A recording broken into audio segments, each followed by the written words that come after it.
PATRIZIA recently acquired Triova and Rockspring. We're closing on Rockspring within the next few weeks. So we are very active within both residential and the commercial market. With Triova and Rockspring on board, I don't know how much you know about PATRIZIA, but we have a very different and very diverse investor base now, where we could see that both PATRIZIA, Triova and Rockspring has been fairly active in the Nordics. So we have discretionary money and non-discretionary money. But all our investors are institutional investors, so we're going for more institutional products, yet on the risk span going from core to value add, almost up to the opportunistic level. Both residential and commercial is of interest, and so I'm focused on the Nordics. At the same time, I'm also I've just been put in charge of the integration of the two companies with the assets under management of about 18 billion euro and plus 300 employees to integrate them across Europe in PATRIZIA. So small task for you this year. Yeah, just run the Nordics and do the other things. Good, Martin. Yeah. Union Investment is the asset management platform of the co-op banking network in Germany. So we have a 50-year history of investing in our home market and a 25-year history of investing abroad. We consider ourselves to be a global investment manager with branch offices in New York and Singapore, covering the APAC and the Americas, and a headquarter in Hamburg, from which we cover the European market. I'm heading the European department, mainly concentrating on office investments and divestments across Europe, and including the UK, whilst we have specialized departments for retail and hospitality investments. So we have an average investment volume over the past couple of years. We reached 3-4 billion. We're investing a bit less recently, in a late cycle environment, but we're still very positive about rental growth in Europe, certainly, and therefore the Swedish market and in general the Nordics are obvious target markets for us. Great. Pontus.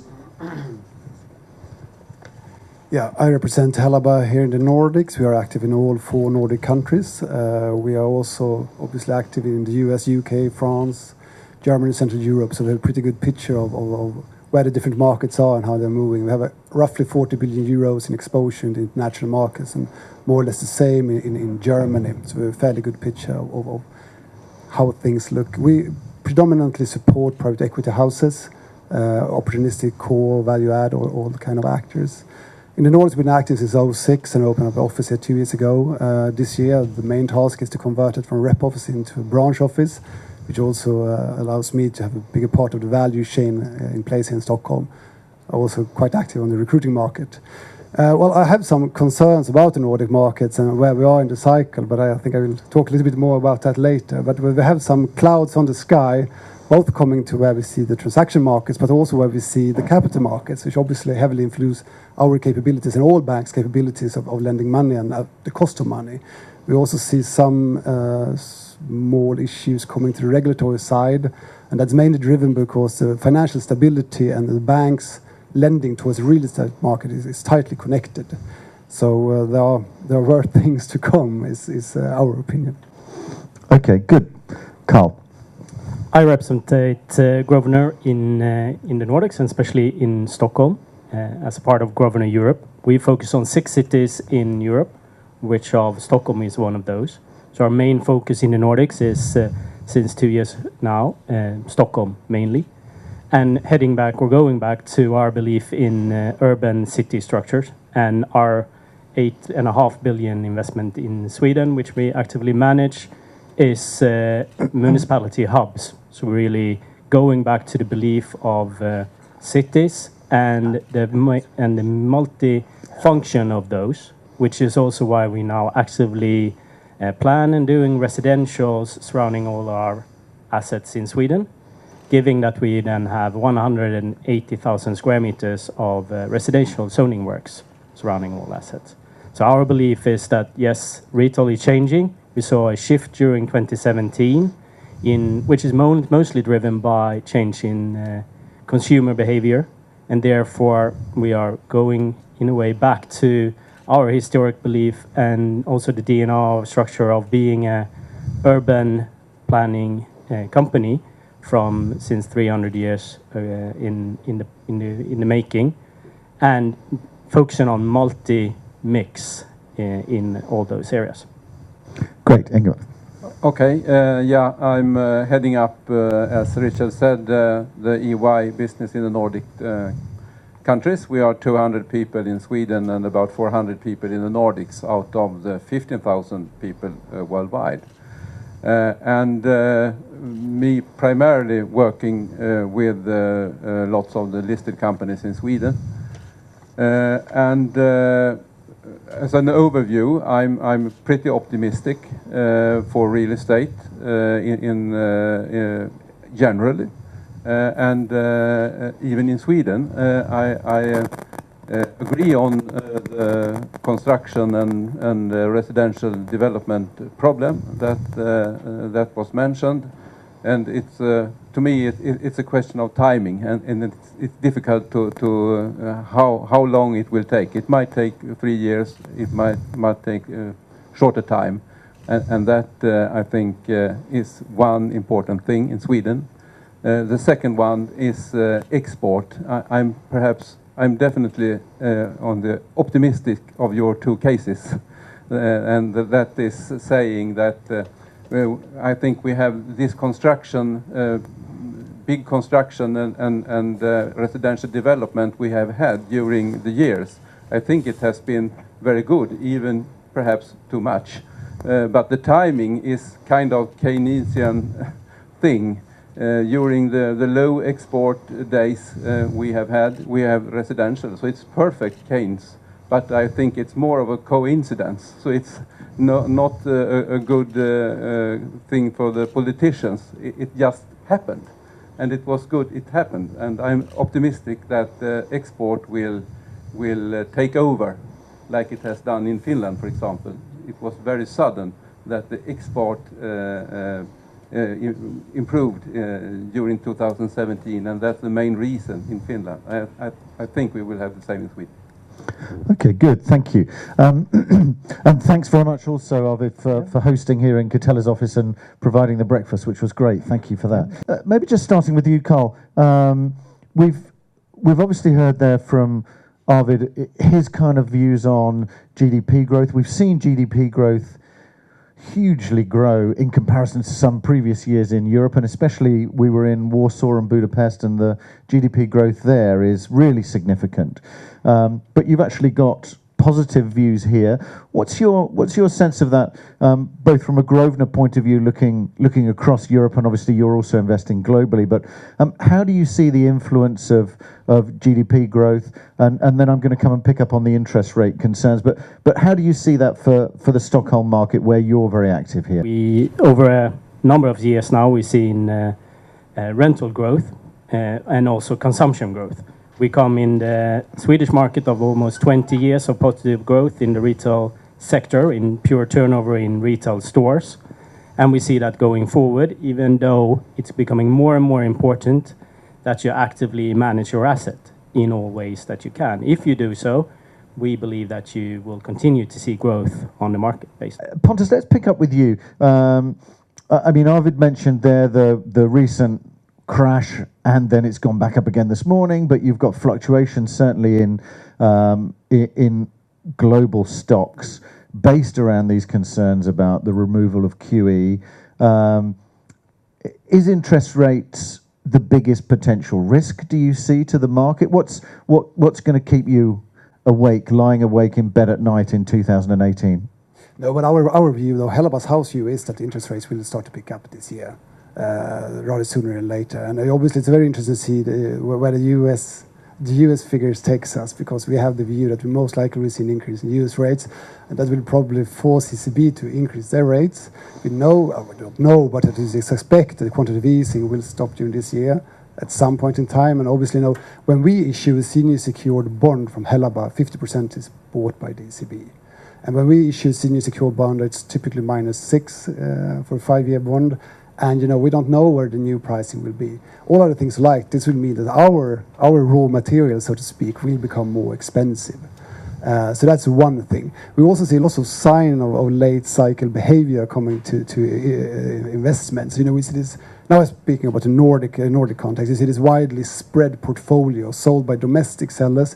You have international investors sitting in London or in Paris or in New York, and they think it's great to buy something in Finland for 7.5. The thing is, the window of liquidity in Finland is rather short, so you're stuck with something that looks good on the paper, but you can't really get out of the investment when the cycle turns. And you also see that the debt provided to these investments is typically does not come from the Nordic banks. It comes from international banks. It can be Asian banks, or it can be some kind of debt fund that are located somewhere else. And this makes me slightly worried, actually. Okay, good. I have one thing to. Yeah. We're talking about construction, which obviously is very, very important. Worth remembering, we had Carillion in the UK went bust, just a couple of months ago. 42,000 employees, governmental contracts, so on and so forth, and they just couldn't make it. We've also seen that both Skanska and NCC has issued profit warnings this fall. And they've changed the total board of directors, which is just an interesting sign. You wanted to pick that up. Yeah.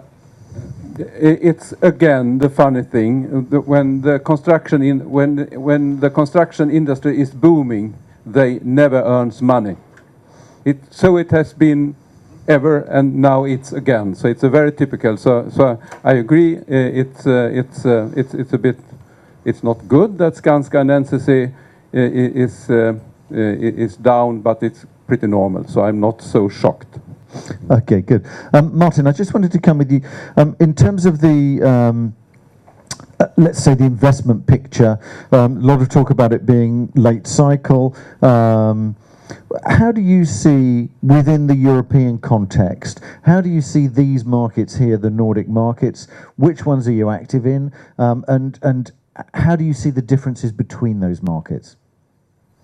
We've been active for the past 10 years in both Sweden and Finland. We once owned one property in Norway, which was sort of the odd one out on the portfolio. We bought it from a local institution. We sold it back to the same local institution. Norway's never been a target market for us because of the commodity-driven local economy and because we need to hedge our equity positions. And hedging costs are about 200 basis points of our returns.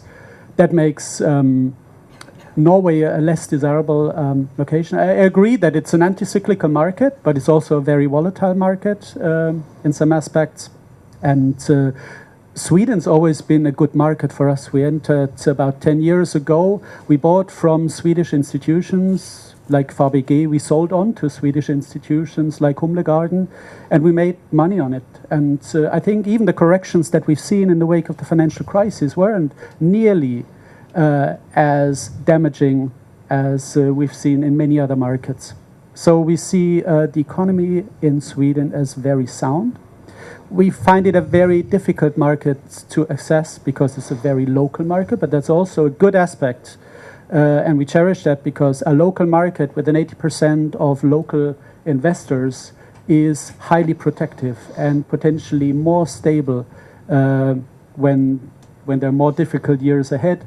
And I think the Swedish market is just the exact opposite of that, with a very low share of domestic investors, more easy to access, but it has been solid in performance for us over the past 10 years, but it's also been a bit more boring, I must say.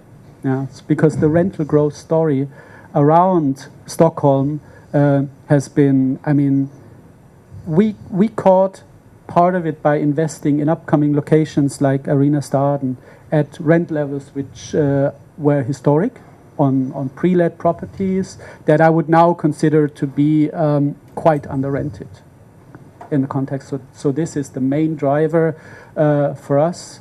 This is our investment rationale. And there are very few rental hotspots in Europe where you can catch that uplift and a similar rise in rents. There is Berlin is a story, Amsterdam has its story, Paris is just starting, but Stockholm has seen 10 years of tremendous success in the office market. And I don't see that much of a pipeline, honestly, and I don't see real showstoppers so far, I must say. I think that the Riksbank is going to be bound to the monetary policy of the ECB and is going to add fuel to an already buoyant economy for the years to come. And the pipeline for offices is still quite restricted, I think. So I see further potential, not nearly as dynamic as we've seen in the past 3 years, but we're still positive about rental growth. Okay, good. You wanted to pick that up, Arvid, and then I can see you're desperate to get in. No, actually not. I'm considering. But I also believe that, I mean, this issue about the increasing interest rate needs to be put into perspective too, because I mean, what we've seen so far is that it's mainly inflation concern that is driving long-term interest rate growth, and I believe that is kind of a consensus also. I mean, Bank of England released a report on where they looked into global real interest rates just before Christmas, and their view was that I mean, real interest rates will most likely remain low for I mean the coming decade, based on demographical factors, because that's a big driver about when it comes to real interest rate. Basically, how many people globally are in the older middle age, because they save most. So that's the main issue. And I believe that I mean, when we see long-term interest rate picking up now, the environment we've had with big quantitative easing is that basically all assets currently are out of fundamentals. They are overvalued all over the line, probably in bubble territory, all of them. But looking at property in relation to other assets, I think property will sort this out quite well, because it's a real asset, and where you have you actually have a factor that hedges you from increasing, if we have increasing inflation, and that is very good. On the other hand, I also believe that what's important to remember in property is that you have a liquidity premium, which will be more important if you have kind of headwind in all asset classes. The illiquidity premium will be good, because then, just because it's an asset class that's not fully liquid, and you need to have knowledge to access it, it will have a little bit extra premium on the total return. And also, I mean, looking in Sweden, we are very late cyclical, but also in property, a big chunk of total return and the risk in the segment comes from unique property-specific risk. And that is, I mean, if you can handle it, you can always do good deals on the market in kind of all environment, also in a downgoing cycle. So that's important to remember, I believe. It's lots about, it's not, you cannot compare it straight over as compared to, I mean, a bond or equity or so on, because, and when we had 45% rental growth over 3 years, of course, you have enormous potential in the average property. Even if rents go down with 10%, you still probably have potential in many properties. And the question is, I mean, will you be able to access that at an attractive level and so on? So it will always be interesting. This is important what you just said, because around here, the CBD of Stockholm is a rather fragmented market today. There are contracts dating back from 3 years, 4 years in the past. They can be considered as very under-rented. There's some, I mean, you will have office tenants as neighbors, and the guy next door pays twice the rent. So you have to carefully look at what you're buying, and the fundamentals are still good to catch some of the uplift on lease renewals, at least for the next couple of years. It just depends on the levels you're buying. Yeah, come in, Carl, if you want to come in, yeah.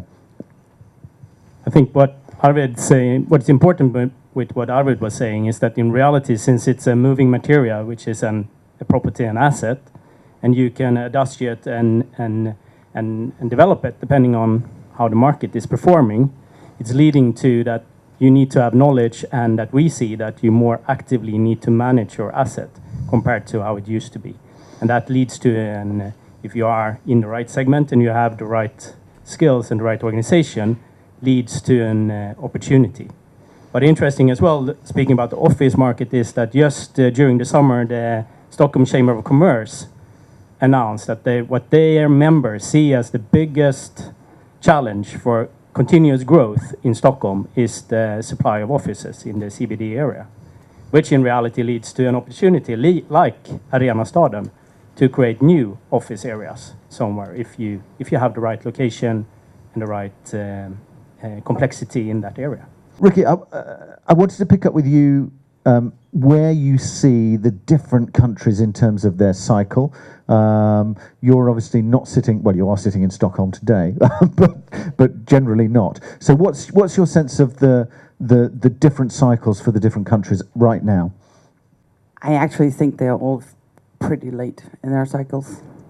I don't see any of them picking up. I'm just seeing that it goes faster getting through the cycles in Denmark and Finland compared to what it did in Sweden. Sweden have one thing that the others don't have in the same magnitude, and that is Sweden has been, since the crisis, relying only on domestic capital, basically. Whereas the others are now having international capital coming in. So basically your base in Sweden with your domestic capital is what has kept you in the cycle for a longer time. Mm. I think the other countries are going through the cycle very quickly. Mm. I think that's the whole thing. I was listening to all these things that you guys were saying, and since the crisis, there's been a tendency of being very, the market has changed quite a bit. And before, it was sort of the old values. In the early 2000s, it was the old values of asset management skills. Then we came into sort of the more financial work around the Excel spreadsheets. And I have to tell you all, you can give me any asset, and I can make it look really, really good in an Excel spreadsheet. I mean, my assumptions, I can make it look perfect. Issue is, can I actually deliver afterwards? And I think that is coming back. We've had all these guys in the, and a lot of us are sitting up here, former consultants here and there, former brokers here and there, and we can all calculate great spreadsheets. But can we deliver? And I think that's coming back. The old values are coming back, because that's what we see right now. I mean, I see a slight tendency amongst the investors at the moment, and I'm keeping watch on that. And that is, they're looking much more into the business case itself now than they're looking at all these things about GDP growth and all these assumptions that we have, because they don't believe them anymore. Guys, they don't believe them anymore. I mean, if you can only show that a property will have value for you in 5 to 7 to 10 years' time, and it's based purely on rental growth, and it's based purely on GDP growth, they're going to tell you, can you come back and tell me exactly what you do? What do you do to this property? What value do you bring? Because if not, they can buy it from anybody else. And that's what we see also when you talk about your track record. We can show these. I mean, we bought a few years back a Norwegian Swedish owned portfolio in Germany. Honestly, we owned it less than a year, and we made a killing on it. A killing on it. Simply because the owners did not evaluate the properties the right way. We could, because we had people on the ground in Germany. And we made, I mean, our investors got, within a year, they got more than 2.5 their equity back, times their equity back. It was a killing. The thing is, here we could say, and we go in and we bring value, but we also have other deals. I think we're fairly known for selling quite a lot at the moment. We're buying a lot and we're selling a lot at the same time. Actually, last year we are selling more. We're a net seller. We're not a net buyer at the moment. But what we see is, when we come out and we show our track record, everybody wants to know, okay, can you take please away all that's called yield compression, all that's called all that, and show us what did you actually bring to your track record. They want to strip it down, and they don't believe you, because everything can happen in a spreadsheet, and they found that out now. And I think that's where we're going. So what we're going towards more is, whether it's because we're more sophisticated, I don't know, or we're just cash oriented, I don't know, but there is a tendency for investors to go much more into the business plan. And there's definitely a tendency for them to say, hey, I don't care where I get my dividend or my IRR from, whether it's an resi asset or a commercial asset or hotel, whatever it is, show me the business case and show me a business case I believe in. Then they're willing to put money in there. And I think that's a new trend that we have to deal with in the business, because so far it's been really good financial guys and women, men and women who could make it look good. And we've been on an upturn. Now it's starting to go the other way. And now we have to show what we can do without our spreadsheets. I think that's the message. Okay, you wanted to pick that up, Pontus. No, I fully agree with you, actually. And what we've also seen, which is a disturbing sign the last quarter or 2 quarters, I would say, you see many of the more opportunistic investors, in order to make the figures work, they need to work more on the financial side. So we have seen the reintroducement of mezzanine pieces. We see much more highly geared structures. And we see also covenant light structures. And I think, we don't do that. but this is, disturbing signs, because we have not seen this since 2007 at all. Okay, good. Martin, just picking up the point from Rikke there, in terms of working assets, are you having to do a great deal more working the assets, maybe moving up the risk curve in order to be able to bring the returns that your investors are looking for? And are you also beginning to be more, I guess, taking less of a view on a specific sector and more of a view on the business case for each individual asset? What's your sense of that? We're looking at the fundamentals for individual submarkets. So we traditionally bought and sold in Solna. Yes, we do believe in Arena Staden, and the rent levels we bought into were 2,500. So if you, as a rule of thumb, you say a good office market in Solna is half the price you pay in Stockholm CBD, there should be potential for rental growth. We're seeing that. We have a close cooperation with Fabege, who are controlling the whole area and who are asset managing our assets. So they are still in charge of the tenant relationships. We don't have a team on the ground, so we are working with strong partners who we trust. And I do believe that the stock picking part is an important exercise. Another property we bought is just opposite the main train station, where we could also, in the letting process, when Magnus let the property, we could already see rents moving up from the first tenants that signed to the last ones taking space in that building. And I think there is a reversionary story to that. I do believe that we are at the end of the cycle, and I fully agree with you that the workout exercise on individual properties and the business plan is going to be decisive for the years to come. Will we move up the risk curve? I think we will have to, in a way, because buying dry assets in a market like this is not going to work for the next 5 years. Okay, good. I thought, Rikke, as well, when you were winding up to say that you'd made an absolute killing, you were about to say, and I sold it to Martin. Never. Never would do sell between each other. No, we never did. That might change in the future. Good. Pontus, just to come to you, let's cover off some of the things about financing. What's the situation here in the Nordics? What is being financed? What isn't? You already highlighted some of the things that are coming back, like 2007, but huge amounts of development here, development financing. What's the situation? What are you lending on, and what are other banks lending on? Now, so what I'm remembering is that I just wrote an article a half a year ago, I think it was, and just describing the tight correlation between financial stability and the bank's appetite towards real estate. And I fully agree with Arvid here. You have seen that many of the listed companies, there are some shy of 30 listed companies in Sweden, and many of them obviously tap the capital market, which is fine, but you also have to remember the capital markets is very deceiving, it can freeze overnight, literally. I used to work for GE many years ago, and I still remember it was the biggest issue of commercial papers at the time. And all of a sudden, AAA rated company, been around 120 years, couldn't refinance themselves in the capital markets. You probably not remember it, but at the time, Warren Buffett sold preferential shares to GE for $20 billion with a coupon of 10%. 10% for a AAA rated company, that's not, it shouldn't be possible.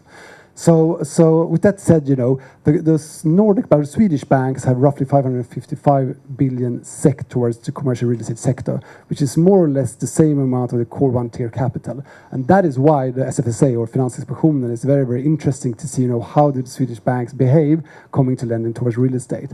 So I foresee, you know, an even tighter regulatory market, and they will very, very closely watch, you know, how the banks work and what they're doing. With that said, since 2007, roughly, the Swedish banks has increased the commercial lending exposure with 100 billion SEK, so they're obviously very active. You see that the Swedish banks typically work towards the core clients, i.e. the listed ones, or the semi-government ones, or the one that are owned by the institutions, where, and some of them also cover the private equity funds. We are predominantly cover the private equity funds together with our German peers, but we've also seen the likes like RBC entering the market and some of the UK-based ones. Most of the things are bankable in some way or form, but that's at least my very optimistic view. It might not be the case that the sponsor likes the way we want to finance it, but it's possible. What Arvid already touched upon, I agree as well. You know, and what I also said, you know, see these late cycle symptoms, i.e. the widely spread portfolios with foreign investors, they will have an extremely hard time finding money. That's just how it is. Even though they might probably right that the construction companies occasionally do not earn so much money, you know, it's also a worrying sign, because if I would go into a construction facility, I would like to have a very stable counterparty. And you know, a year ago I would probably have said the Carillion is a stable counterparty, and they proved not to be. I don't foresee that Skanska, they are net debt free more or less. So it's a totally different animal, whereas Carillion had, was it like 10 billion sterling in debt or something, so it's a different animal. I would probably consider doing resi as well. I think, you know, with the right sponsor and the right projects, we still have many fundamentals. You know, we still need some resi, so it can be done. I think, yeah, we are doing most of it, but we are slightly more cautious, I would say. And you will probably not get the LTV levels you expect. There will probably be tighter structures. Okay, good. I'm going to come to you in a second, Carl, just to pick up on some of the sector things. But Ingemar, just with you, are there any regulatory things that you think people should be concerned about in terms of cross-border investment? And also, just one of the things that was picked up in a number of these sessions, and I know EY have been doing some work on it, is things like PropTech, technology, artificial intelligence, driverless cars. Very big topic, and we're not going, because we could spend a whole day on it, but we're not going to. But what's your sense of that, and how do you see that influencing? And I'd be interested to get other people's views on that, as well as things like Airbnb for the hotels market, that sort of sharing idea, and WeWork. You know, there's a lot of things that have actually come in over the past 18 months, 12 months, that I think will be having a big influence. But I just wanted to pick up your view first. Yeah, of course. Everything is changing much faster all the time. So I think, and overall, I'm very convinced that the lifetime for buildings will be shorter. That is obvious to me. You have to build very flexible, of course, because you don't know in 10 years if this property should be used for something else. But even if you do that, I think, yeah, you will have in your spreadsheets, Rikke, that should be shorter lifetimes. I'm very sure, because it's so much technology things and even cultural things changing so fast that I think it will have. That's the fact. Then it's a question of what to build and what to own, of course, but shorter lifetime. And in terms of the regulatory side, is there anything happening here that? No, I would say, as I see it, on the regulator, talking about accounting, not a big problem for the moment. No big changes, as I see it. On the tax side in Sweden, we have a very bad situation. It's quite obvious that we will have new rules on tax deductibility of interest. It's an EU regulation, so we have to do that in Sweden, of course. But for the moment, it seems that we will have other rules being more tough in Sweden, and that is extremely unclever of the politicians, because we should have the same in Sweden. So it could be a negative for Sweden if we make the wrong decisions. It's quite obvious. If we pay more tax, we will have less cash flow, and then the values will go down. So it's not a it's a fact. Then other things can make things easier, of course, but that's a fact. So we will see during the later this year what the rules will be, because we will have it probably we will have a proposal later this week. I think it's very close. Okay, good. I wanted to pick up on some of the specific sectors, just to drill down a little bit into those. Carl, you mentioned obviously, and Grosvenor very well known for retail, but you mentioned that you're also looking at residential. Just give us a view of some of the trends that you're seeing and how they're impacting on this market, and also if you want to pick up anything around what's happening in terms of technology and how that's impacting or influencing your area, please do.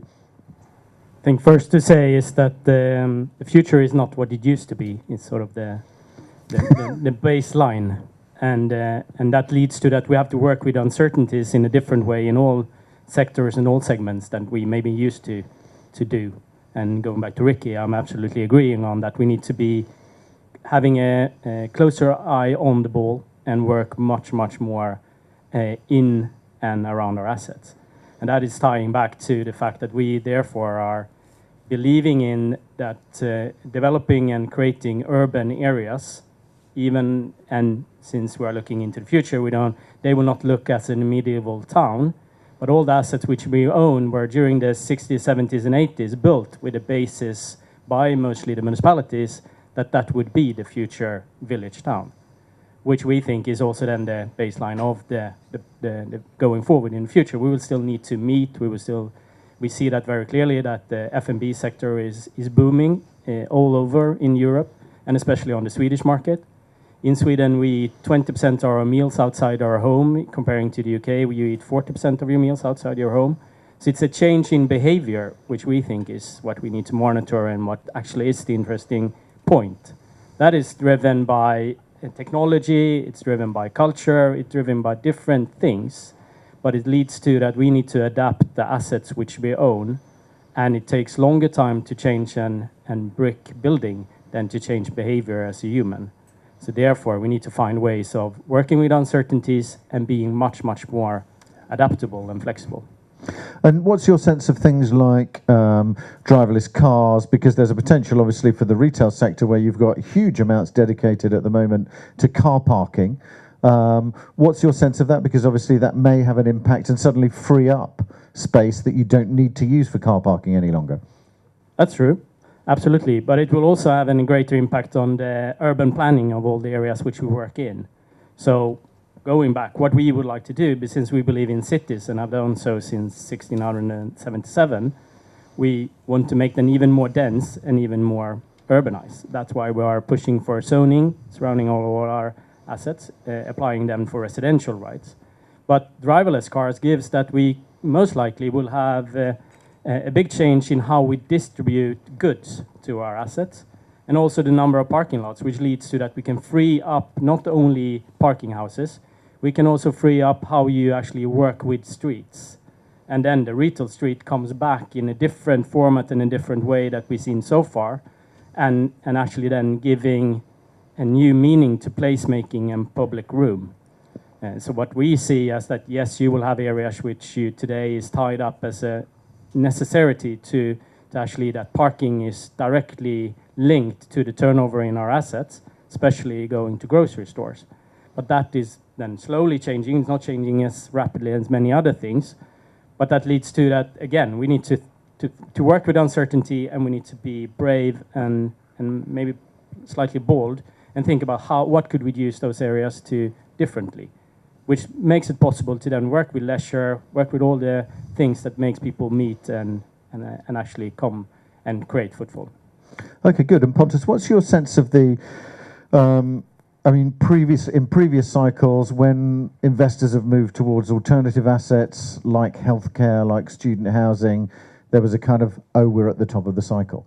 But do you see that as the same case now, or do you think it's more that the European market is beginning to mature more like the US market, where you've got, you know, substantial multifamily, we've now got PRS or residential here, and there's a move there towards senior living, those kinds of things, as just an ordinary investable sector. What's your sense? Is it a sign of us being too high in the market, or do you think this is just a growing maturity of those sectors?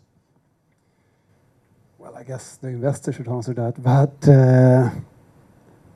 I would say that's more a natural development, I would say, of the market dynamics more than anything else, to be honest.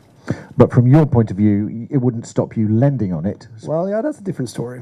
Yeah, but that more ties back to, you know, as you all know how bank works, and all banks have the rating models, and rating models are approved by the respective SFSA, in our case, BaFin and ECB, and obviously we have perhaps a vintage view of some of these asset classes, but it also ties down back to our way of refinancing ourselves and the German legislation. So we look very much on third-party usability, for example, in order to be able to issue secured bonds, and there, you know, we can run into some problems if you have elderly care homes or you have healthcare facilities or what have you, just because, you know, according to German legislation, that will not fit into our secured bond pool, and then we can't do it, basically. But, you know, we look at the Swedish banks, I know when they issue senior secured bond, that's typically for residentials, they can have some 10-15% of other uses, so they can fit it in there.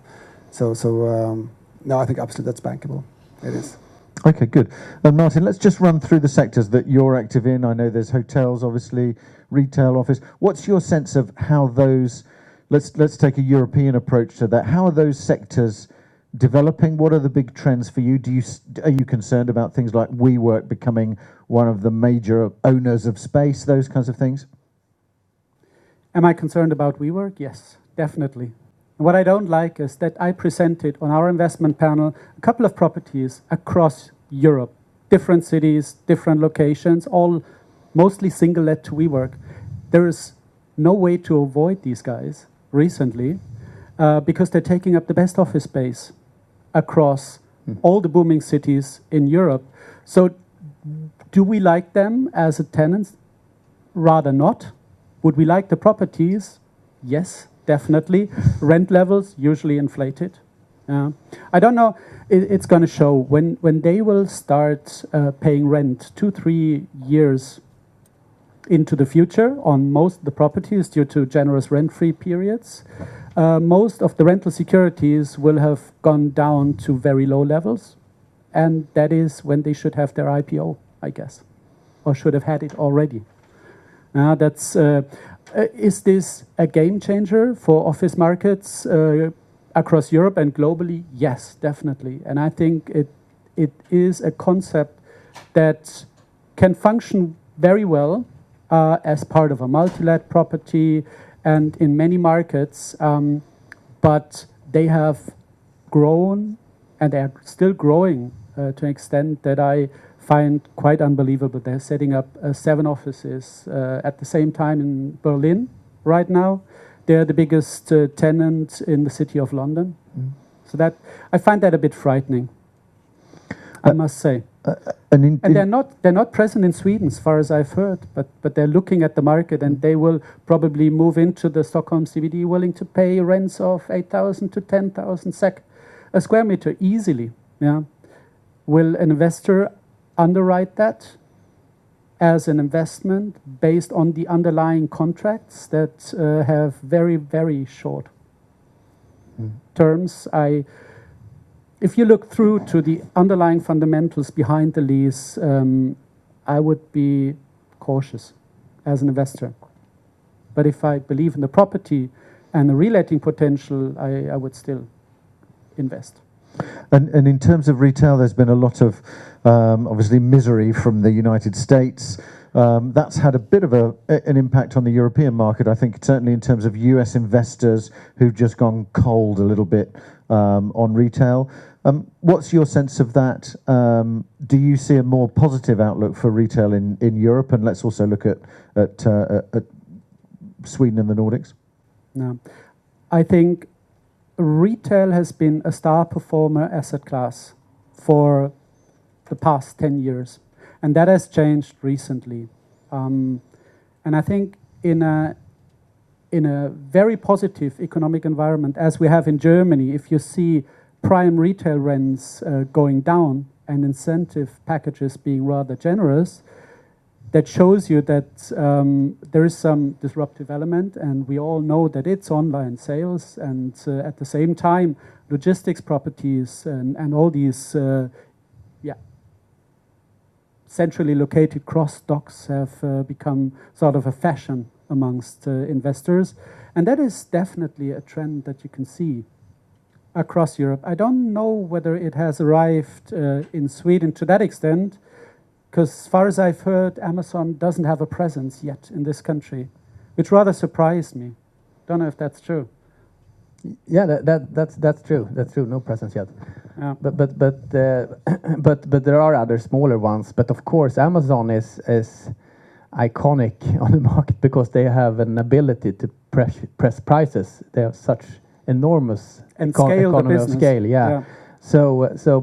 But I mean, on the retail side in Sweden, investors are definitely concerned about this. Absolutely. And what we see also is that on retail there is a strong correlation between the retailer's equity performance and actually yields on the retail property. They're tightly, almost linear correlation, where the stock performance of the retailers are 18 months ahead. Yeah. And there we see they got really banged on the stock market over the last year. And look at H&M. I mean, absolutely H&M, and of course they are present in a number of countries where there is a much harder competition also from e-trade. But we see a number of more Swedish retailers that have performed better, but still have had a tough development and so on. So this of course indicate that this development will continue, and we see that we are standing in obviously a structural shift. On the other hand, we see retail centers and shopping centers in very good locations in many cities. So, but actually, you need to both retailers to change the business model, and specifically when Amazon, because I think it's a question of when rather than if they actually enter the market, and then it will be even tougher competition there, and you need to adjust to this, and also for property owner, you need to adjust your business model. And if you look at the Mall of Scandinavia, the concept's already a different one. It's about creating a destination, an attraction. And I think every 10th person in this country has visited the property in the first 2-3 weeks. Don't know whether that is true, but it clearly shows that in creating a destination involving lots of attractions, might be a multiplex cinema, might be food and beverages.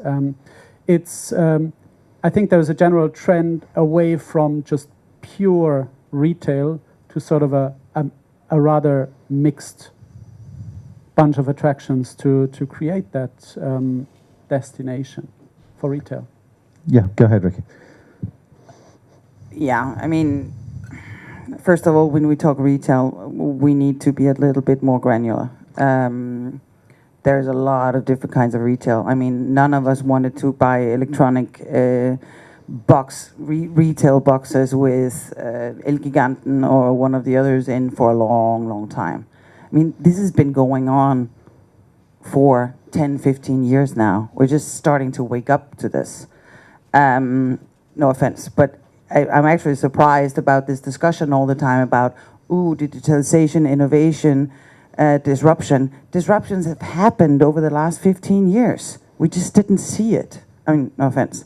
But it has, because none of us up here would finance or buy an Elgiganten, what's it called? I think it's called the same in Sweden. Sorry? Yes, yeah, Giganti in Finland. None of us will buy one of these retail boxes in a retail park with Elgiganten in it. None of us. And we haven't done that for the last 10 years because of knowing how it was going. I think in Germany, I know that food retail boxes has been sort of grocery stores, has been a huge hit. We also bought quite a lot of it in Germany. But honestly, you here need to look at, and this is, again, you need to look at how does people, what's the culture? How do you actually shop? Because in Denmark, I would never touch a food retail box in a retail park. Never, ever, because it's not going to survive. Because we don't take our cars and drive over there to buy. Either we do it locally, in a local shopping center or something, but we would never go for a destination being Co-op or being ICA or something in a retail park. We would come because IKEA is there, but we wouldn't come and go over there and shop because that's just not our way of doing things. And I think that is really key to look at. So for example, right now in Denmark, I can sit at home and shop, and I can get all the things I can get in ICA and all the other stuff in really good quality. I can decide what date I want it delivered. I pay 20 Danish kroner, so 24 Swedish kroner.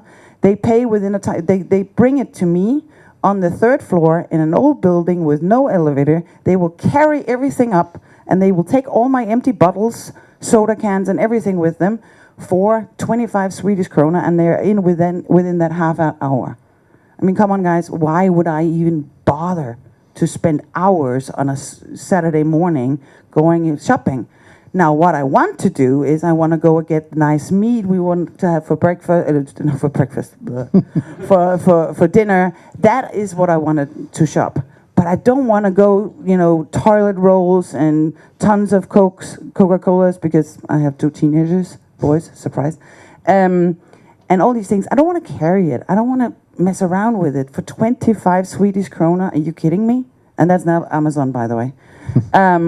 And this is just coming more and more. So we've had this for a long time. I think actually it's more difficult to change the behavior of people than it is to change the building. Because this is what we're seeing now. The behavior is starting to follow these disruptions that we've had. And we can see it because also when you talk about high street, right now it's more about where you're located. It's more designated stores where you go in and you look, and then you go home and you buy. That is happening, unless you have sort of the culture of it. But these are the things that's going on, and this is also with the Swedish model, and I agree with you. You need to have something more than just shopping for you to go shopping. That's the future. And I think, we've created a digitalization strategy in PATRIZIA. We have had it for a while now. We also created an innovation lab because we want to, if you can't beat them, join them. So we really want to understand what's going on in all these startup companies, IT companies, because there's so many things going on within the property industry, not only within the properties, but also how we can service our clients much better. There's a lot of things going on, and this we want to be part of. So we actually have a very clear digitalization strategy about what we want to do and innovation. So we have people in an innovation lab. They do nothing 24/7 than looking at what's going on. And I think let's just embrace it, but also be aware that this has actually been going on a lot longer than over the last 2 years. And maybe one of the reasons why some people want to go out and do that shopping is maybe because they've been stuck with the wrong partner for ages here in Stockholm. That maybe they can't get out of their house. They can't get out of the house. So they're desperate to leave. And you're right. There's been a huge amount of things that we've done through the various retail sessions that we've had across Europe, where there's a definite move to either convenience or experience or luxury. But if you're stuck somewhere in the middle, you're probably not going to go anywhere. I would say get out now when there's investors who would still buy it for the cash interest you get every year or the dividend you get every year. My advice, get the hell out. And one of the things in retail, just in terms of what's happening in the UK, is that the number of people who are the visits to shops has become much more local. So people will shop for food 2 or 3 times a day, potentially. So they will buy something for lunch, they will buy something for their evening meal.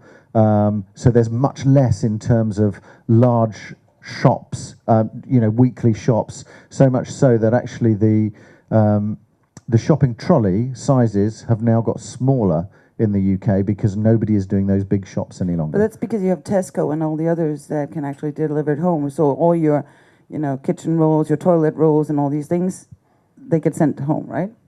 Yes. So the boring things, all the standard things that you need to buy every week, your flour, your 3, depending on how big your family is, your 3 pints of milk, all this stuff that it's the same whether you go to a discount store or you go, that you buy online, and then you go in and you do the more luxury shopping, the delicacies and all these things. That's what you buy. And Carl, you wanted to come in on this as well, didn't you? So, thank you. What is the basic is that we will never change behavior. We don't have that. I don't even think God is able, if there is one, to change behavior. Behavior change, and we need to adapt to it. And we do that as an industry way too slow. Mm-hmm.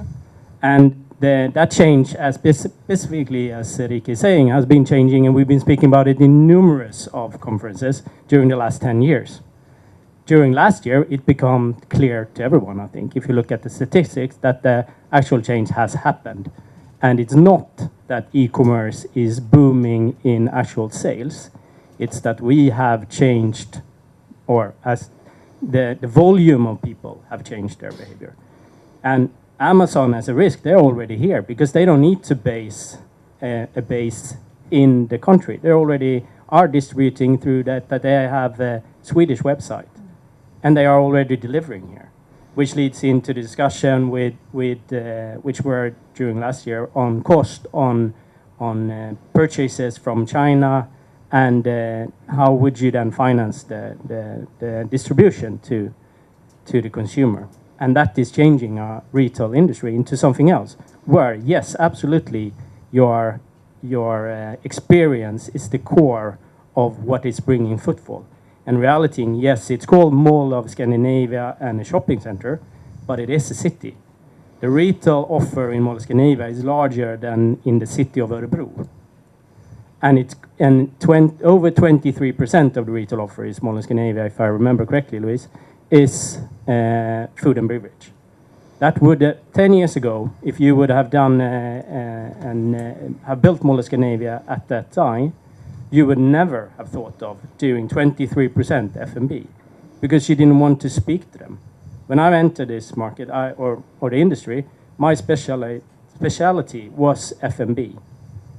And when you talked with people about it, they said, yes, it's great. I love to go to restaurants, but not in my building. It would be great if my neighbor has it because I understand that people likes it, but I don't believe in them. They don't pay rent. It's not a feasible industry. But if you look into the details now, they are more profitable than the fashion segment in the retail industry, and they are more well organized. So we see them going to the stock market, and we see a total industry changing, and that is led by that we all in here have changed the way that we consume and what we would like to spend our money on, and that is leading to a new property market. Yeah, I fully agree with you, Carl, and I think that as shopping behavior changes, and we just need to adapt to individual cultures, and the beauty about Europe is that cultures are so different still. So you can't change your client behavior, you have to simply adapt to it. And the thing about food and beverage is really we are seeing comebacks from the food and beverage sector. In multi-let properties, it's becoming more attractive now. And I was just talking to the guys from Unibail-Rodamco who are opening a big shopping center in my home city of Hamburg quite soon with a large multiplex cinema. Yeah, and it's the first cinema opening since, 20 years. Yeah? So it's been a real comeback for some parts of a mixed-use property that weren't particularly attractive looking 10 years back.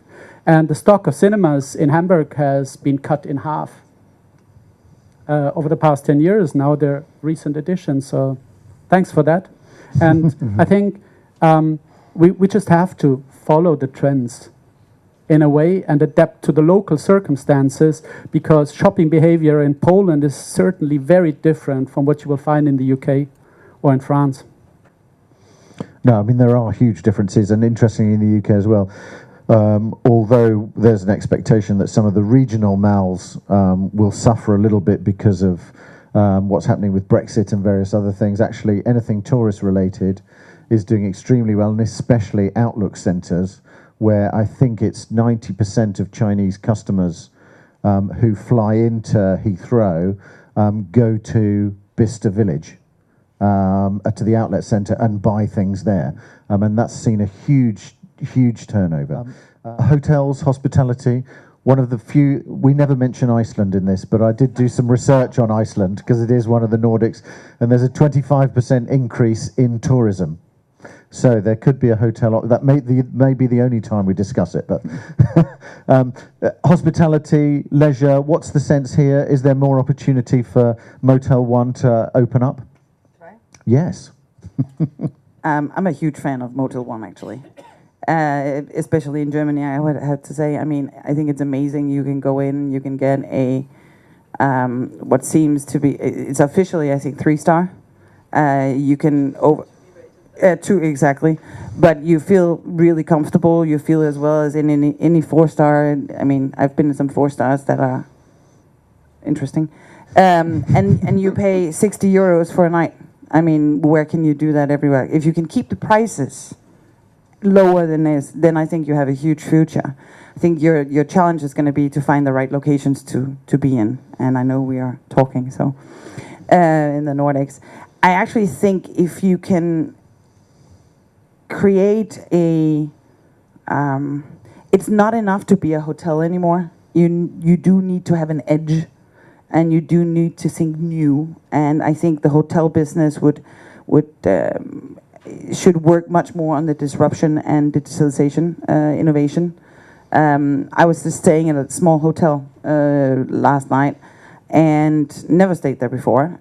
Really interesting, but just the surroundings and how it was made me feel I want to come back instead of going back to one of the bigger ones close to the train station, because they are, people want, and that's where I agree with you, people want something that's local. We want to go back to the local neighborhood. We want to feel the local neighborhood. And when we travel, we want this local feeling. And I think that's one of the reasons why all these different services where you can rent a local house, you want this local feeling. And if you can get that in, I think that's the key to crack it. I think in the Nordics, we do have a lot of hotels.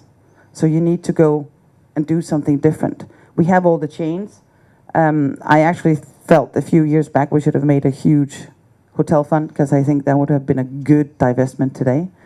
Unfortunately, I didn't have any investors who wanted to do it, but I really wanted to do a pan-Nordic hotel fund. So I think there is potential, but you need to really diversify from what there is today. With regards to investors, I think the financing is going to be a little bit difficult, because there is a history in the Nordics about a hotel crash, or some issues with financing hotels in general in the banks. So you need to get a different type of investor than the long-term German investor, 10-year view. But you have the Vorteil, you have the good thing in that is Motel One is really known by our German investors, so we could even be interested. So. Okay, good. I must say one thing. We've heard recent news about Scandic, which were rather bad news. But I stayed at the Downtown Camper Hotel last night for the first time, and I really think that sort of a concept which you were referring to. They have so many amenities and so much stuff to do inside that huge building, and including you can rent bicycles, you have huge lounge areas, meeting rooms, you will have your bar, your restaurant area, but it's all quite, it's got that local feeling to it. They call it the big indoors. I can recommend to anybody from outside, stay at that hotel. I think it's great. Okay, good. And we're not invested. We'll stop recommending other hotels other than Motel 1 now. Good. Are there any other questions? Great. We've almost run out of time. What I will do is, because we do this each time and I can't stop myself, is to give everybody a sense of where you should invest. Let's start with you, Arvid, just in terms of your view on the market here, and everybody else can pick where they would invest. You can also pick, if you like, Pontus, where you would personally invest or where you would finance, depending on how you want to do that. But where do you think the big opportunities are for 2018? Yeah, and I would of course focus on Sweden because that's what I know. But I would, in Sweden, I would probably look outside the segments that the rest of the players are focusing on, outside the bigger cities, good locations in the bigger cities, and perhaps outside the good resi and so on. I would probably look at commercial properties with perhaps with focus on daily goods in smaller cities, because there you can get really good yields. Really good yield levels. It's hard to manage and it's hard to build scale, but I mean it's a buyer's market. If you got finance, if you got cash. So if I had cash, that's a good way of doing it. And you don't have that much cash, you can build a little bit smaller volumes. That would be perfect to live on yourself. Okay. Good, Rikke. Where would I invest it? I would look a lot into the logistics last mile, sort of near city, inner city, small hubs. I don't know how much you know about, but something called logistics, the last mile. I would really look into that. We have a tendency of these huge logistics hubs in the Nordics, but with us going more and more into the trade on the internet, I think logistics last mile and inner city locations would be an interesting point of view if you have sort of a 10-year view. I would still have to say residential, but maybe not for selling. I would do it for rental purposes. I would be a little bit hesitant though in Sweden with your regulated political market, influenced market, but it's just a core opportunity. If you look into more value add, I would definitely go out and look at offices in sort of B, C locations to convert, because I think there's some potential there. If you are really good at asset management, I do think there's some really potential there, and that's actually in all the countries. Okay, good. Martin. I'll stick with my traditional focus, which is offices. I would look at growing cities in Europe. To name a few, it would be Berlin, Frankfurt, Munich, Amsterdam, Stockholm is amongst it, definitely, and Paris.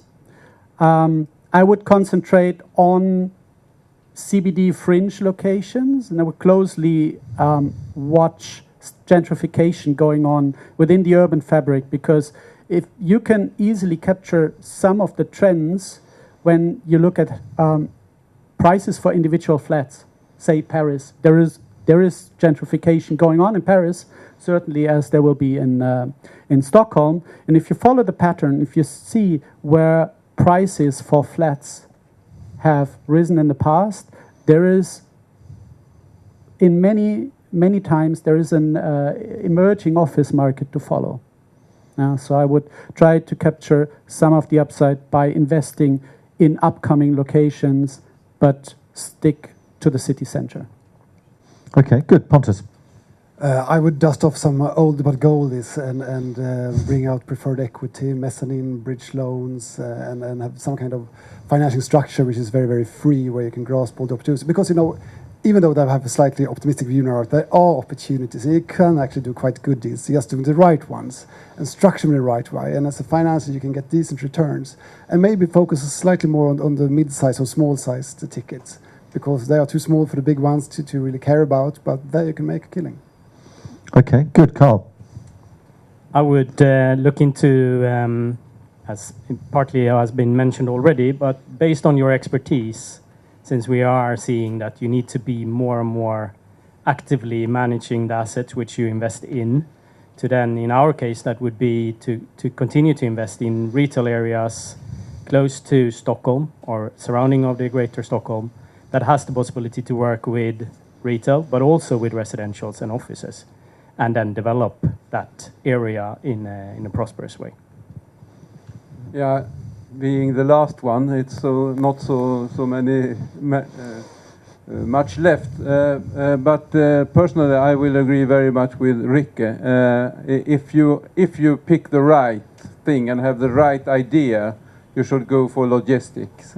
I think it's a good potential there, but it's difficult to know how to solve the last mile, because I think that is the big thing. If you will be safe, be sure that you will have your money, I think you should go, no, I'm talking about Sweden, you're going to smaller cities and residentials in nice cities, pretty close to, or small cities, but pretty close to a big city.